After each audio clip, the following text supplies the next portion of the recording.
Breaking news. Top 10 खबर। आज की ताज़ा खबरें पढ़े पर आज की बड़ी खबरें।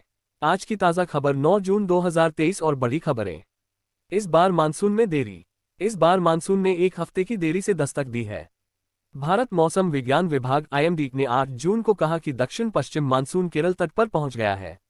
साल 2016, 2019 और इस साल 2023 में पिछले कुछ दशकों में मानसून की शुरुआत में सबसे अधिक देरी से हुई है। बाकी 2 वर्षों में भी 8 जून को केरल तट पर बारिश हुई थी। 2022 में मानसून अपनी अपेक्षित तारीख से पहले 29 मई को केरल तट पर पहुंचा था। औरंगजेब से यूं ही नहीं नफरत करते हैं हिंदू। मुगल शासक औरंगजेब पर राजनीति गर्मा गई है। औरंगजेब पर अहमदनगर से शुरू हुआ विवाद कोल्हापुर पहुंचा और फिर इसने नेताओं को एक दूसरे पर हमला बोलने का मौका दे दिया। कोल्हापुर में हुई हिंसा पर महाराष्ट्र के डिप्टी सीएम देवेंद्र फडणवीस ने कहा कि देश में औरंगजेब की औलादें पैदा हो गई हैं।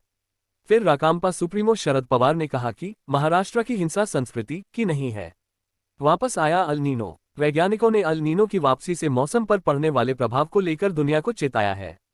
वैज्ञानिकों का कहना है कि अल नीनो की आधिकारिक रूप से वापसी हो गई है और यह इस साल के बाद दुनिया भर में मौसम की विषम परिस्थितियां उत्पन्न करेगा।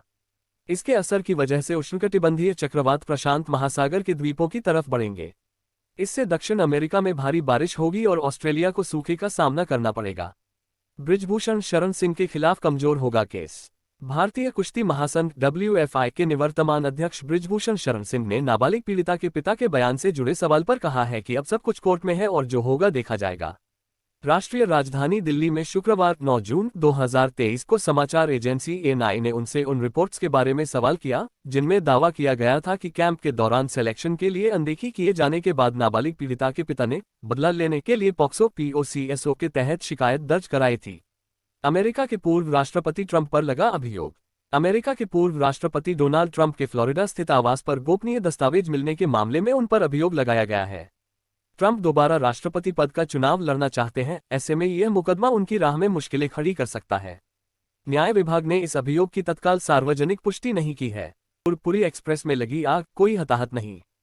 ओडिशा के नुआपाड़ा जिले में बृहस्पतिवार को दुर्गपुरी एक्सप्रेस के वातानुकूलित डिब्बे में आग लग गई। इस घटना से ट्रेन में सवार यात्री भयभीत हो गए। पूर्व तटीय रेलवे के मुताबिक इस घटना में किसी यात्री के हताहत होने की कोई सूचना नहीं है।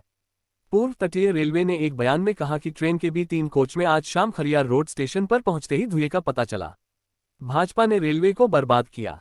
पश्चिम बंगाल की मुख्यमंत्री ममता बनर्जी ने बृहस्पतिवार को भारतीय जनता पार्टी भाजपा नीति केंद्र सरकार पर निशाना साधते हुए दावा किया कि जिस दिन अलग से रेल बजट पेश करने का चलन बंद हुआ उसी दिन से भारतीय रेल तबाह हो गई।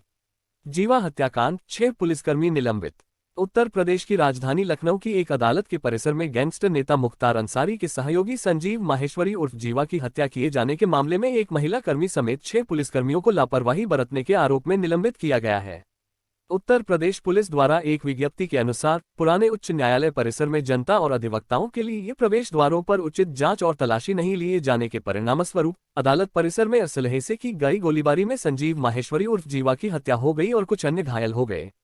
इसमें बताया गया है कि कर्तव्यों के प्रति घोर लापरवाही बरतने और अनुशासनहीनता के आरोप में 6 पुलिस कर्मियों को तत्काल प्रभाव से